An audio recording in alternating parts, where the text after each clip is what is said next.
السلام علیکم ورحمۃ اللہ وبرکاتہ. میں ڈاکٹر امجد علی مشہدی سبزواری سلسلہ مشہدیہ سبزواریہ سے ایک بار پھر پیش خدمت ہوں رمضان ٹرانسمیشن کے ساتھ. اور آج کی رمضان ٹرانسمیشن میں ہمارے ساتھ ایک بار پھر تشریف فرما ہیں سید علی مرتضیٰ نقوی صاحب. انشاءاللہ العزیز ان کے سوالات کو لیتے ہیں اور مجھے امید ہے کہ انشاءاللہ ہماری اس گفت و شنید سے میرے تمام تر سٹوڈنٹس، میرے تمام تر سبسکرائبر، میرے تمام تر مخلصین محبین کو ضرور اس سے وہ مستفید ہوں گے. تو انشاءاللہ العزیز جو ہمارا ایم ہے کہ راہ سلوک، روحانیت، ہمارے اکابرین اولیاء اللہ اور صالحین کی اس چھوڑی گئی وراثت کو آسان انداز میں ہم اپنی ینگ جنریشن تک، اپنی یوتھ تک اس پیغام کو پہنچائیں تاکہ لوگوں کا جیسے پیناڈال سے سر درد ختم ہونے کا یقین کامل ہے، ایسے قرآنی آیات، ورد وظائف اور اللہ سے مدد طلب کرنے پر بھی یقین کامل ہو. بہت شکریہ. السلام علیکم سر جی. وعلیکم السلام. کیسے ہیں شاہ صاحب؟ ٹھیک ٹھاک ہیں؟ الحمدللہ. جلدی آپ کیسے ہیں؟ ٹھیک ہیں الحمدللہ. آپ کی دعائیں. بہت شکریہ آپ کا کہ آپ نے ٹائم نکالا اور آپ کے سوالات کی وجہ سے ہمارے سننے والوں کو انشاءاللہ بہت اچھا نالج گین ہوگا. انشاءاللہ. آپ کا شکریہ، آپ نے مجھے سوالات کرنے کا موقع دیا. بسم اللہ. آج دوبارہ میں آپ کے پاس حاضر ہوا ہوں کچھ نئے سوالات کے ساتھ. جی جی بسم اللہ. جو میرا ٹاپک ہے آج جس کے اوپر میں آپ سے سوالات کروں گا وہ ہے شرک. ٹھیک ہو گیا سر. کیونکہ نارملی ہم دیکھتے ہیں ہر جگہ لوگ شرک کی باتیں کرتے ہیں کہ کوئی بھی کچھ بھی کہہ دے وہ کہہ دیتے ہیں کہ بھائی شرک ہو گیا. یا بیسیکلی آپ ہمیں بتائیں گے کہ بیسیکلی شرک کیا ہے؟ شاہ صاحب آپ کی آج کی ہماری رمضان ٹرانسمیشن کا یہ بڑا اہم سوال ہے، میں سمجھتا ہوں. اور اس کی اہمیت کا اندازہ آپ اس بات سے لگا لیں کہ اللہ کے نبی نے ارشاد فرمایا کہ اللہ ہر گناہ کو معاف کر دے گا. اللہ ہر گناہ کو معاف فرما دے گا لیکن شرک کو معاف نہیں کرے گا. بالکل. مشرک کو اللہ معاف نہیں کرے گا. دیکھیں ہم یہاں سب سے پہلے شرک کی ڈیفینیشن کرتے ہیں کہ شرک کیا ہے. شرک کیا ہے؟ شاہ صاحب کوئی بھی شخص کسی بھی دوسرے شخص سے مدد طلب کرے اور وہ مدد حقیقی معنیوں میں ہو، یعنی جس سے مدد طلب کی جا رہی ہے یہ کنسیڈر کر کے اس سوچ کے ساتھ، اس خیالات کی قوت کے ساتھ اس شخص سے مدد طلب کی جائے کہ یہی ایچ اینڈ ایوری تھنگ ہے، یہی سب کچھ ہے، یہی سب کچھ کرنے کی اہلیت رکھتا ہے، میرے نفع اور نقصان کا یہی مالک ہے، یہ چاہے گا تو سب کچھ ہو جائے گا. یعنی اسے مالک کل مختار سمجھتے ہوئے آپ کسی بھی شخص کے آگے گڑ گڑائیں، اس سے اپنی حاجت طلب کریں اور اسے خصوصاً خدا سمجھ کے مدد طلب کریں تو یہ شرک کہلائے گا. صحیح. اچھا امجد بھائی، جیسے کہ ہم دیکھتے ہیں کہ لوگ اولیاء اللہ سے بھی مانگتے ہیں، کرتے ہیں، کیا اولیاء اللہ اور دوسرے بزرگان دین سے مدد مانگنا جائز ہے؟ دیکھیں یہ بھی سوال آپ کا بڑا اہم، میرے خیال میں آج کی ہماری ٹرانسمیشن کا یہی سوال سب سے زیادہ اہم ہے کیونکہ یہ سوال اکثر سوشل میڈیا کی بھی زینت بنا ہوا ہوتا ہے. بالکل. اور اس پر بہت سارے فتوے بھی لگے، خصوصاً مسلک بریلویت پر، حنفیت پر بہت زیادہ، اور مسلک جعفریہ پر بہت زیادہ فتوے لگے کیونکہ اس میں کچھ لوگ یا غوث مدد کے قائل ہیں، کچھ یا علی مدد کے قائل ہیں، اور مختلف لوگ نا بزرگان دین، اولیاء اللہ اور صالحین سے مدد کے قائل ہیں. اور یہ سوال اس لیے کچھ زیادہ متنازع بھی رہا اور اس پر بہت سارے علماء اور مفتیان کرام اور محققین اور مفسرین نے بہت کچھ لکھا. رہا سوال اولیاء اللہ کا، دیکھیں پہلی چیز یہ ہے، میں نے آپ کو بتایا شرک کی ڈیفینیشن. اگر آپ ڈاکٹر کے پاس بھی گئے ہیں اس نیت کے ساتھ کہ میں ڈاکٹر کے پاس جا رہا ہوں، ڈاکٹر ہی مجھے ٹھیک کر سکتا ہے، جیسے میں ڈاکٹر کے پاس جاؤں گا، پہنچوں گا تو ڈاکٹر مجھے فوراً سے ٹھیک کر دے گا، یا اس کے اندر شفا والی قوت کا وہ مالک ہے، یا میری اس طبیعت کی بحالی کا اس کے پاس کلی مجاز ہے، وہ اس کے پاس یہ اختیار ہے. تو آپ اس تھنکنگ کو رکھتے ہوئے کسی بھی ڈاکٹر کے پاس بھی جائیں گے تو آپ مشرک ہو جائیں گے کیونکہ یہ حقیقی مدد کے زمرے میں آ جائے گا. اور حقیقی مدد جو ہے وہ صرف اور صرف اللہ کی طرف سے ہے. حقیقی مدد کیا ہے؟ حقیقی مدد یہ ہے کہ ایسی مدد جو کہ غیر اللہ نہیں کر سکتا، اللہ کے سوا کوئی شخص نہیں کر سکتا، وہ صرف ہوتی ہی اللہ سے ہے. باقی رہا سوال اولیاء اللہ اور صلحاء اور صالحین سے مدد کا سوال. دیکھیں اس میں دو رائے ہیں. پہلی رائے یہ ہے کہ ہمارے ہاں ہمارے معاشرے میں ایک ایسا طبقہ پایا جاتا ہے جو کہ اس کی بالکل مخالفت کرتا ہے، اور میں سمجھتا ہوں کہ کچھ حد تک وہ صحیح بھی کرتے ہیں۔ اس کی مخالفت کی درست ہونے کی علامت جو ہے وہ یہ ہے، کیونکہ اگر ہم کسی بھی چیز کے اندر شاہ صاحب تھوڑی سی اگر نرمی کرتے ہیں نا، پھر لوگ اس کے اندر اور اضافہ کر لیتے ہیں۔ بالکل ٹھیک ہے جی، اور باقاعدہ اللہ کے نبی کی حدیث بھی ہے کہ اے اللہ، باقاعدہ جس کا مفہوم ہے یہ اللہ کمی بیشی کو معاف کرے کہ میرے اس دنیا کے جانے کے بعد میری قبر کو بت نہ بنا لینا، جیسے سابقہ امتوں نے اپنے پیغمبروں کی قبر کی بت پرستی شروع کر دی تھی، ان کی جو ہے قبر کو چومنا چاٹنا اور پھر ان سے حاجات طلب کرنا شروع کر دیا تھا۔ یہ تو ایک تو اس زمرے میں جو لوگ اس کی مخالفت کرتے ہیں کہ بزرگان دین، اولیاء اللہ اور نیک ہستیوں سے مدد طلب کرنا شرک ہے، میں سمجھتا ہوں کہ کسی حد تک وہ بالکل ٹھیک ہیں اس چیز پر، کیونکہ اگر ہم لوگ اس چیز میں دیکھیں، ایک طرف سے اتنی بڑی وعید ہے کہ اللہ ہر کسی کو معاف کر دے گا لیکن مشرک کو معاف نہیں کرے گا۔ اللہ نے حرام کر دی ہے جنت مشرک کے اوپر، تو اس کو مد نظر رکھتے ہوئے میں سمجھتا ہوں کہ وہ بالکل ٹھیک کہتے ہیں یہ بات کہ ہمیں مدد جو ہے وہ حقیقی اللہ سے طلب کرنی چاہیے۔ حقیقی مدد جی کہ اللہ سے طلب اللہ سے طلب کرنی چاہیے، کیونکہ حقیقی مدد ہے ہی صرف اللہ سے۔ اور ایک سمت تک، ایک ڈائریکشن میں ان کو کسی حد تک صحیح اس لیے سمجھتا ہوں کیونکہ شرک کے اوپر اتنی وعیدیں ہیں، اور سابقہ امتوں کو اسی شرک اور بت پرستش کی وجہ سے اللہ نے عذاب میں مبتلا کیا، اور پھر تربیت انسان کا یہ جو پروجیکٹ ہے اس کے اوپر اللہ نے 1,24,000 کم و بیش انبیاء کرام کو اس دنیا میں بھیجا، صرف اور صرف اس پروجیکٹ پر ورک کرنے کے لیے کہ جاؤ اور لوگوں کو کہو کہ ایک خدا کی پوجا کریں، ایک خدا کی پرستش کریں، ایک خدا کو معبود برحق سمجھیں۔ ٹھیک ہے سر جی، یعنی توحید کا پیغام لے کر تمام انبیاء کرام اور اولیاء اللہ اور صالحین نے توحید کے اوپر بڑا ورک کیا۔ ٹھیک ہے، تو ایک ڈائریکشن میں اسی لیے کہتا ہوں کہ یہ بات ان کی صحیح ہے کہ ہمیں اس میں بہت زیادہ نہیں آگے تک جانا چاہیے، کیونکہ پھر سادہ لوگ جو ہیں شاہ صاحب دیکھیں، اگر آپ کسی کو اندر آنے کی، اس کمرے میں اندر آنے کی اجازت دیں گے تو جب وہ آئے گا تو پھر کوئی نہ کوئی وہ بات بھی کرے گا۔ اب آپ نے تو انہیں صرف اس کمرے میں آنے کی اجازت دی ہے، بولنے کی نہیں دی، کچھ پوچھنے کی نہیں دی، کسی چیز کے کسی معاملے میں انٹرفیئر کی اجازت نہیں دی، صرف کمرے میں داخل ہونے کی اجازت دی۔ تو ایسے اگر ہم جب اس چیز کی اجازت دیتے ہیں، جب ہمارے مفتیان کرام، علماء، فقہاء، محدثین، مفکرین اس چیز کی اجازت دیتے ہیں کہ اولیاء سے مدد جائز ہے اور ان سے مدد مانگنا میں کوئی حرج نہیں ہے شرعاً، تو ہم یہ دیکھتے ہیں کہ پھر لوگ اس کو اتنا آگے تک چلے جاتے ہیں کہ وہ جو ہے نا خدا کو پیچھے چھوڑ جاتے ہیں اور اللہ کے بندوں کو خدا سے آگے کر دیتے ہیں۔ اس ڈائریکشن میں تو وہ طبقہ بالکل ٹھیک ہے۔ اب رہا سوال ہماری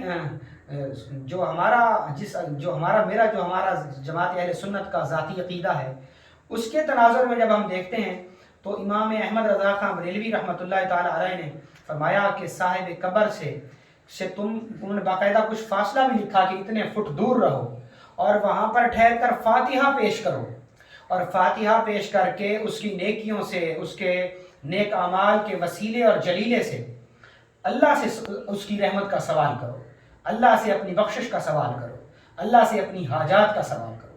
دیکھیں، ہم اولیاء اللہ اور صالحین سے مدد کے قائل نہیں ہیں، نہ ہی ہم یہ ذاتی طور پر جتنے بھی ہم اولیاء اللہ اور صالحین، فقہاء اور جتنی مقدس ہستیاں اس ہماری کائنات میں موجود ہیں، جتنے بھی ہمارے دلوں میں ان مقدس ہستیوں کی عقیدت ہے، جیسا کہ سب سے اس کائنات میں حضور کریم صلی اللہ علیہ وسلم کے بعد جو سب سے افضل میں ذاتی طور پر سمجھتا ہوں وہ اہل بیت اور صحابہ کی جماعت ہے، تو لازمی طور پر اہل بیت اور صحابہ کی اس جماعت سے ہم ان کے وسیلے اور جلیلے سے اللہ سے اس کی مدد طلب کرتے ہیں۔ اب کچھ لوگوں نے اس کو شاہ صاحب اس رنگ میں لے لیا کہ شاید ہم انہی سے ہی مدد طلب کرتے ہیں، حالانکہ اس کا جو صحیح تناظر ہے وہ یہ ہے کہ جیسے میں آپ کو مثال دے کر سمجھاتا ہوں، کیونکہ یہ ہماری آج کی ٹرانسمیشن کا سب سے اہم سوال ہے۔ میں آپ کو ایک مثال پیش کر دیتا ہوں، بڑی زبردست مثال ہے کہ ایک عام طور پہ ایک بات کہی جاتی ہے، کہ بات نہیں بلکہ ایک اتھینٹک چیز ہے کہ اللہ کے نبی سرور کونین صلی اللہ علیہ وسلم کو جب بھی اللہ سے کوئی پیغام آتا تھا تو جبریل امین لے کر آتے تھے. بالکل ایسے ہے نا. بالکل. اللہ اور جبریل، اللہ اور اس کے نبی کے درمیان واسطہ اور وسیلہ کون تھا؟ جبرائیل. حالانکہ اللہ تو شاہ رگ سے بھی زیادہ قریب ہے. بے شک اللہ شاہ رگ سے شاہ رگ بالکل جو ہماری گردن کے ساتھ ایک وین ہے جس سے پوری بلڈ سرکولیشن ہوتی ہے. تو اللہ جب ہمارے اتنا قریب اور کلوز ہے، اور سوچیں کہ ایک نبی کے کتنا کلوز اور قریب ہوگا، اس پہ سوچا جا سکتا ہے. یہ تو ایک عام آدمی کی بات ہے. اچھا اگر اللہ کے نبی جو ہیں، اللہ کے نبی اور پھر آخری نبی اور پھر وہ نبی کے جن کی عظمت کے لیے پورا قرآن اترا، جن کے پروٹوکول کے لیے آیات اتری، جن کے عزت کے لیے اللہ نے قسمیں اٹھائیں اور دھڑا دھڑ قسمیں اٹھائیں، تو جب ہم اس تناظر میں دیکھتے ہیں کہ ایک عام آدمی کہ اللہ شاہ رگ کے قریب ہے، تو حضور کریم صلی اللہ علیہ وسلم کے کتنا قریب ہوگا. اب جس کو اپنا حبیب کہا، حبیب اللہ، میرا دوست ہے یہ، میرا حبیب ہے یہ، اس کے تو اللہ اور بھی زیادہ قریب ہوگا. تو ہم عام طور پر یہ دیکھتے ہیں کہ جب حضور کریم صلی اللہ علیہ وسلم کے اتنا اللہ کے قرب ہونے کے باوجود جتنی بھی آیات آئیں، جتنی بھی آیات آئیں، صورتیں آئیں، اللہ کا پیغام آیا، وہ تمام کا تمام جبریل کے ذریعے آیا. بالکل. پھر ہم تک دین کیسے پہنچا؟ احادیث کے ساتھ، صحابہ اور اہل بیت کے ساتھ، معصومین کے فرمان کے ساتھ، اور اسی احادیث کے ساتھ، قرآن کے ساتھ. ہم تک ڈائریکٹ، ہم تک اور اللہ کے نبی کے درمیان جو واسطہ اور وسیلہ ہے وہ اللہ کی کتاب لا ریب فیہ ہے، کتاب اللہ ہے، کلام اللہ ہے. وہ ایک میڈیم ہے ہمارے اور رسول اللہ کے درمیان. اسی طریقے سے رسول اللہ اور اللہ کے درمیان بھی ایک میڈیم ہے، وہ کیا؟ جبریل. اسی طریقے سے جبریل اور اللہ کے درمیان، فرشتوں کے اور اللہ کے درمیان بھی ایک میڈیم ہے، کیا؟ مقامہ سدرات المنتہا. سدرا کہتے ہیں عربی میں بیری کے درخت کو. اور جبریل امین، یا جہاں سے جبریل کو انسٹرکشن ملتی ہیں، وہاں شاہ صاحب آج بھی بیری کا درخت ہے، اور اس بیری کے درخت کے اوپر اللہ کی تجلیات ہوتی ہیں. وہاں سے انسٹرکشن لے کے فرشتے زمین پر آتے ہیں. یعنی فرشتے بھی ڈائریکٹ اللہ سے منسوب نہیں ہیں، وہاں تک ان کی ایک حد ہے، اس سے آگے وہ نہیں جا سکتے. تو دیکھیں یہ تمام تر واسطے اور وسیلے ہیں. اور دنیا میں باقاعدہ قرآن کی ایک آیت بھی ہے کہ تم اللہ تک پہنچنے کے لیے بہترین وسیلہ تلاش کرو. اللہ تک پہنچنے کے لیے وسیلے کیا ہیں؟ نماز اس میں ایک بڑا وسیلہ ہے، ذکر اس میں ایک بڑا وسیلہ ہے، نفلی عبادات اس میں ایک بڑا وسیلہ ہے، توبہ استغفار ایک بڑا وسیلہ ہے، صحابہ اور اہل بیت کے فرمان، معصومین کے فرمان، اور بالخصوص ہمارے آقا مولا حضرت محمد صلی اللہ علیہ وسلم کے فرمان، احادیث پاک ہمارے لیے بہترین وسیلے اور میڈیم ہیں اللہ تک پہنچنے کے لیے. ٹھیک ہے سر. اسی طریقے سے یہ جو مقدس ہستیاں ہیں، ان کے وسیلے سے ان کی طہارت، ان کی نیکیاں، کیونکہ اللہ نے ہمیں قرآن میں خود واضح طور پر ارشاد فرمایا انعمت علیہم، کہ ان کے راستے پہ چلو جن پہ میرا انعام ہوا. اب جن پہ اللہ کا انعام ہوا وہ اللہ تو نہیں ہے، وہ تو اللہ کے لوگ ہیں. تو جن پہ اللہ کا انعام ہوا ہمیں ان کے راستے پہ چلنا کہا گیا. تو کیا پھر ان کا راستہ کے اوپر چلنا شرک ہو جائے گا؟ اللہ تو ہمیں خود کہہ رہا ہے کہ تم بچ جاؤ ان کے راستے سے جن پر مغضوب، جن پر میرا غضب ہوا، اور ان کے راستے پہ چلو جن کے راستے پر جن لوگوں پر میرا انعام ہوا، جن پر میرا فضل ہوا. تو وہ لوگ جو ہیں جن پر اللہ کا انعام ہوا، ہم ان لوگوں کے راستے پر اس لیے چلتے ہیں کیونکہ ان کا راستہ اللہ والا راستہ ہے، وہ ہمیں رب تک پہنچاتے ہیں. ایک شخص لاہور جا رہا، ہم اس کے پیچھے جا رہے، تو کیا ہم اس شخص کی پیروی کر رہے ہیں؟ نہیں، ہم تو اپنی منزل پر رواں دواں ہیں. اس کے پیچھے اس لیے جا رہے ہیں کہ تاکہ ہم، کیونکہ وہ جانتا ہے اس راستے کے پر پیچ وادیاں، گھاٹیاں، اور اس راستے کے درمیان حائل رکاوٹوں کو.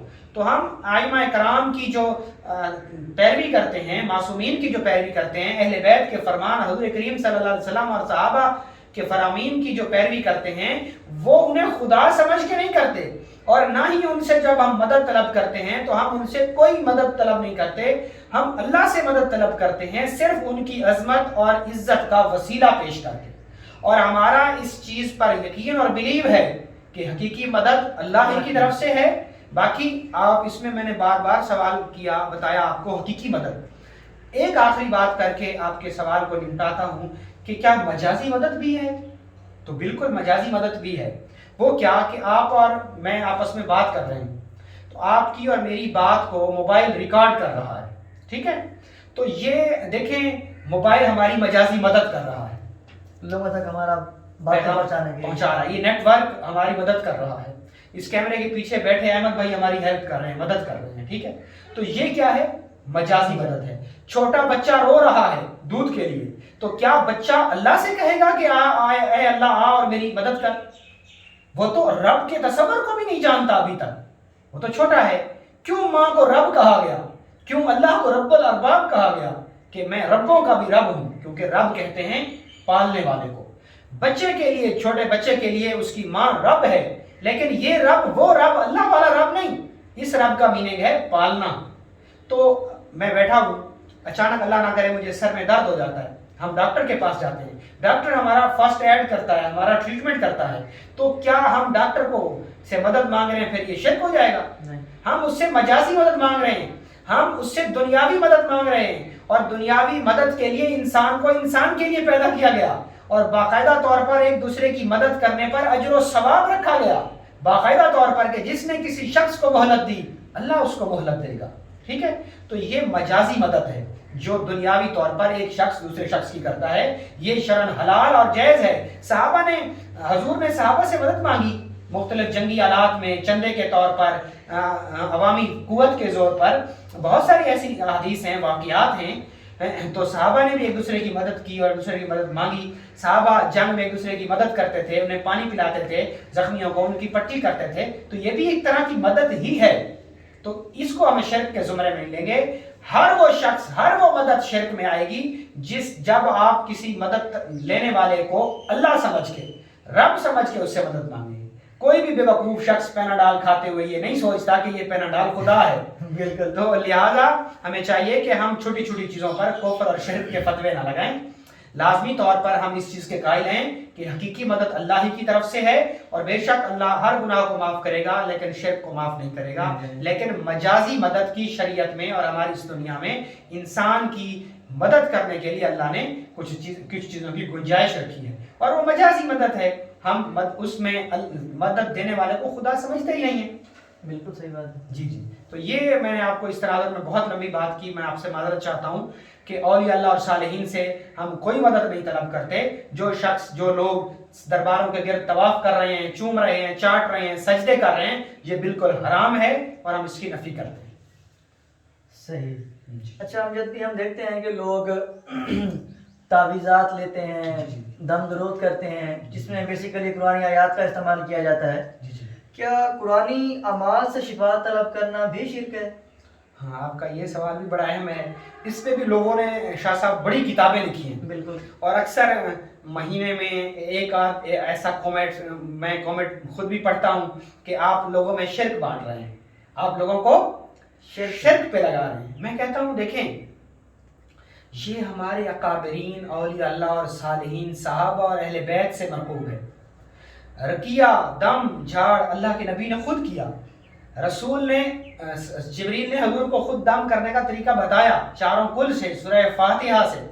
صحابہ نے، اہل بیت نے، معصومین نے، امام جعفر صادق سلام اللہ علیہ، صلوات اللہ علیہ سے بہت ساری مسنون وظائف مروجہ ہیں. امام سید الساجدین حضرت امام زین العابدین ہمارے جد امجد سے، شاہ ولی اللہ سے، حضرت شاہ شمس تبریز سے، عبداللہ شاہ غازی سے، باقی بستامی رحمۃ اللہ تعالیٰ علیہ سے، اور اس طرح کے بہت سارے ایسے بزرگان دین، صوفیاء، اولیاء اللہ اور صالحین، معصومین اور غیر معصومین سے بہت ساری مسنون دعائیں، اعمال ہمیں ملتے ہیں. اور یہ ایسے لوگ تھے جو فقیہ تھے، جو ولی تھے، مجدد کا درجہ رکھتے تھے وہ لوگ. دیکھیں، اللہ کا کلام پڑھ کے اللہ سے مدد کرنا، اللہ سے مدد مانگنا، اللہ کا کلام پڑھ کے، قرآن پڑھ کے، ذکر کر کے، وظیفہ پڑھ کے، یہ کسی طور پر شرک نہیں ہے، کسی طور پر شرک نہیں ہے. اگر آپ ایک قرآنی آیات کو لکھتے ہیں، لکھ کر اپنی جیب میں رکھتے ہیں باعث برکت کے لیے، تو یہ شرعاً حلال ہے. وہ جو حدیث ہے کہ جس نے اپنے گلے میں تعویذ لٹکایا اس نے شرک کیا اور اللہ اس کو اسی تعویذ کے سپرد کر دے گا، میرے بھائی یہ حدیث تو اس تعویذ کے متعلق ہے جو ہندو لوگ اس دور میں تعویذ دیا کرتے تھے. اس دور میں تو وہ خاص قسم کے تعویذ بھی نہیں دیتے تھے. وہ کچھ جنتر منتر بنا کے دیتے تھے، یعنی کوئی جڑی بوٹی یا اس طرح کی کوئی چیزیں. اس دور میں تو کاغذ قلم ہی شاہ صاحب نہیں تھا. ہمارا تعویذ اس دور میں کہاں سے آ گیا، قرآن تعویذ کہاں سے آ گیا؟ اس پہ ائمہ کرام نے، کوئی شک نہیں کہ یہ ایک متنازع موضوع ہے. اس پہ بہرحال بہت سارے علماء کرام نے اس پہ اتفاق رائے دی ہے کہ قرآن سے برکت لینے کے لیے آپ قرآن کو لکھ کے، پڑھ کے، اس کو خوشبو لگا کے، اس کی آیات کو پڑھ کے، اس کی ٹرانسلیشن کر کے، اس پہ عمل کر کے، ہر طریقے سے آپ قرآن آیات سے فیض لے سکتے ہیں. یہ کسی بھی طرح کا کوئی شرک نہیں ہے. صحیح. اچھا امجد بھائی، ایک اور میرا آخری سوال ہے آپ سے کہ ہم لوگ دیکھتے ہیں کہ لوگ دعویٰ کرتے ہیں کہ جیسے کہ آپ نے پہلے بتایا تھا کہ جنات ہوتے ہیں، اور یہ بھی ہو سکتا ہے کہ لوگوں کے پاس جنات ہوں بھی. کیا جنات سے مدد طلب کرنا شرک ہے؟ یہ سوال بھی بہت اہم سوال ہے شاہ صاحب آپ کا. دیکھیں،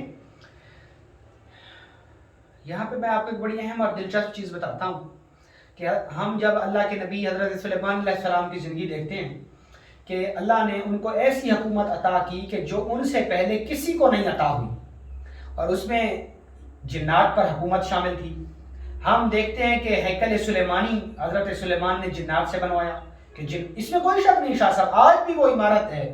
ہیکل سلیمانی آج بھی وہ ہے، اور ہیکل سلیمانی میں موجود انبیاء کے تبرکات آج بھی وہاں پر وہ چیزیں پڑی ہیں جن میں انبیاء کے تبرکات ہیں.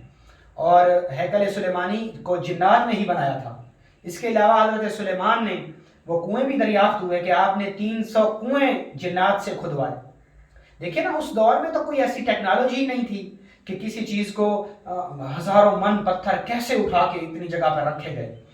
تو اس دور میں تو جدید ٹیکنالوجی بھی نہیں تھی، تو لوگ منجنیقیں استعمال کرتے تھے. تو اس کے علاوہ ہم دیکھتے ہیں کہ حضرت سلیمان علیہ السلام کے تخت کو ہوا میں اڑایا جاتا تھا، جنات اڑا کے پھرتے تھے. تو یہ سارے معجزات اللہ کے نبی کے ہیں. حضرت ابراہیم علیہ السلام نے جیسے کعبۃ اللہ بنوایا، جسے مقام ابراہیم کہتے ہیں، کہ وہ کھڑے رہے لاٹھی پکڑ کے، اور لاٹھی کو دیمک نے کھانا شروع کیا، اور پھر وہ لاٹھی گری تو جنات کو پتہ چلا کہ حضرت ابراہیم علیہ السلام وفات پا گئے ہیں اس وقت نبی کہ جو خانہ کعبہ تعبیر کروا رہے تھے. تو دیکھیں، جنات سے مدد لینا انبیاء کی سنت ہے، انبیاء کی سنت ہے. اب یہاں پہ ایک چیز یہ آ جاتی ہے کہ آپ جنات کی کو مطیع کر کے، ان کو تابع کر کے، بڑی سخت ریاضت اور محنت کر کے اس کام میں لگے ہوئے ہیں کہ جنات تابع ہو جائیں، میرے ہاں جنات تابع ہو جائیں، جنات تابع ہو جائیں، پھر میں تاکہ ان سے کام لوں. اس میں شریعت طور پر ممانعت ہے، کیونکہ پھر انسان ان کو خدا سمجھنے لگ جاتا ہے، اور یہ چیزیں پھر انسان کو گمراہ کرتی ہیں. کیونکہ جو جنات ہیں وہ اکثر شیاطین سے ہیں، اور یہ اکثر ان کی صفت میں شر غالب ہے. کہ یہ مسلمان بھی ہوتے ہیں؟ بالکل، یہ جنات مسلمان بھی ہوتے ہیں. میں اس کی ہسٹری آپ کو بتاتا ہوں. جب ہم جنات کو تسخیر کر کے ان سے کام لیتے ہیں تو یہ کوشش کرتے ہیں کہ پھر انسان کو بہت بھاری نقصان دیتے ہیں، بہت بھاری نقصان دیتے ہیں. تو علماء نے، مفتیان کرام نے زیادہ اسی پر زور دیا ہے کہ آپ ان کاموں سے بچیں. آپ جنات کی فریکوینسی اور پاور کو مانتے ہیں، اللہ کی پاور کو نہیں مانتے. آپ کا خدا کی طاقت پر یقین نہیں ہے کہ آپ اتنی محنت اور ریاضت خدا کو پانے کے لیے کر لیں جس نے خود جنات کو بنایا. ہاں، کچھ اولیاء اللہ اور صالحین ایسے اس روئے زمین پر گزرے ہیں کہ جن کی عبادت اور ریاضت دیکھ کر جنات خود ان کی مدد کرنے کے لیے آ جاتے تھے. یہ ایک اور پہلو ہے گفت و شنید کا. تاہم یہ سچ ہے کہ ہمیں اسپیشل بڑی بڑی ریاستیں کی جا رہی ہیں، بڑے بڑے مجاہدے کیے جا رہے ہیں، بھوک، تنگ دستی اور پرہیز سے خود کو گزار کے لوگ جنات کی تذکیر کے لیے بیٹھتے ہیں کہ ہم پھر جنات سے مدد لیں گے. تو میرے بھائی، جنات کی بھی ایک خاص قسم کی قوت ہے، اس سے بڑھ کے وہ بھی کوئی مدد نہیں کر سکتے، اور شریعت میں اس پر ممانعت بھی ہے، اس کو ممنوع قرار دیا گیا ہے. کوشش کیا گیا ہے کہ اس طرح کے اعمال سے بچا جائے تاکہ کہیں انسان اپنا ایمان نہ ضائع کر بیٹھے. باقی جو نیک صالح جنات ہوتے ہیں وہ تو خود ان مسلمانوں کی مدد کرتے ہیں. آپ خوشبو کا استعمال کریں، آپ اپنے گھر میں بخور کی دھونی دیں، جنات خود بخود، نیک صالح جنات فرشتے آپ کے ہر کام میں آپ کی ہیلپ کریں گے. آپ مسنون دعائیں پڑھیں، ذکر کریں، جنات خود سے آپ کی مدد کریں گے، فرشتے آپ کی مدد اور نصرت کے لیے اتریں گے. صحیح. شکریہ امجد بھائی، آپ نے کافی سارے سوالات اور کافی ساری چیزوں کو آج آپ نے کلیئر کر دیا، خاص طور پہ شرک کے بارے میں. کیونکہ آج کل ہم دیکھتے ہیں کہ ہر جگہ پر شرک کے بارے میں بات ہو رہی ہوتی ہے کہ کچھ بھی کر لے، کچھ بھی کہیں گے، اب کچھ بھی ہو جائے آپ کے اوپر شرک کا فتویٰ لگا دیا جائے. ایسے ہے، چھوٹی چھوٹی باتوں پہ فتویٰ لگا دیا جاتا ہے. وجہ سے. جن کو آپ نے آج کلیئر کیا. بہت شکریہ آپ کا شاہ صاحب. انشاءاللہ پھر دوبارہ آپ کے پاس حاضر ہوں گا. موسٹ ویلکم سر جی. بسم اللہ. آپ کا بھی بہت شکریہ کہ آپ نے ٹائم دیا اور آپ کی برکت سے ہمارے دیکھنے والوں کو مجھے امید ہے انشاءاللہ العزیز بہت اچھا نالج ملے گا اور شرک کی جو صحیح تعریف ہے اور شرک کے جو بھی تناظر میں جو ساری چیزیں ہیں ہم نے آج شاہ صاحب کے توسط سے ان کو ڈسکس کیا. بہت شکریہ. انشاءاللہ ملتے ہیں اپنی نیکسٹ اگلی نشست میں رمضان ٹرانسمیشن. انشاءاللہ العزیز بھرپور انداز میں ہماری کوشش رہے گی کہ میں آپ کو آسان انداز میں سمجھاؤں. اس وقت تک مجھے اجازت دیں. اللہ حافظ.